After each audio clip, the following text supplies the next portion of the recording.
રાજ્યના 4 જિલ્લામાં આંધી વંટોળની શક્યતા. અમદાવાદમાં અસહ્ય બફારો અનુભવાશે. હાલ ગુજરાતમાં વરસાદની કોઈ સંભાવના નહીં. હવામાન વિભાગ દ્વારા આગામી 5 દિવસ ગુજરાતના વાતાવરણને લઈને આગાહી કરવામાં આવી છે.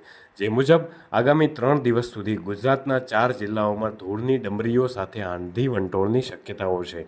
જેમાં કચ્છ, સાબરકાંઠા, પાટણ અને સુરેન્દ્રનગર જિલ્લામાં ધૂળની ડમરીઓ ઉડશે.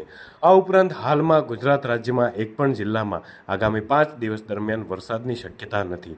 પરંતુ અરબ સાગરમાં હલચલને કારણે કચ્છના અખાતમાં માછીમારોને દરિયો ન ખેડવા સૂચના આપવામાં આવી છે. આગામી 4 દિવસ દરમિયાન માછીમારોને દરિયો ન ખેડવા સૂચના આપવામાં આવી છે. સાથે જ દરિયામાં યલો એલર્ટ પણ જાહેર કરવામાં આવ્યું છે. અમદાવાદ, ગાંધીનગર સહિત ગુજરાતના વિવિધ જિલ્લાઓમાં ગરમીનું જોર ઓછું થવા પામ્યું છે. ત્યારે આજે હવામાન વિભાગ દ્વારા ગાંધીનગર અને અમદાવાદમાં મહત્તમ તાપમાન 43 ડિગ્રી સેલ્સિયસ રહેવાનું અનુમાન કર્યું છે. આગામી 5 દિવસ રાજ્યમાં મોટાભાગના જિલ્લાઓમાં તાપમાન યથાવત રહેશે. કેટલાક જિલ્લાઓમાં 1 થી 2 ડિગ્રી સેલ્સિયસ તાપમાનમાં ઘટાડો નોંધાઈ શકે છે. હાલમાં ગુજરાત પર દક્ષિણ, પશ્ચિમ અને પશ્ચિમ દિશા તરફથી પવન ફૂંકાઈ રહ્યા છે.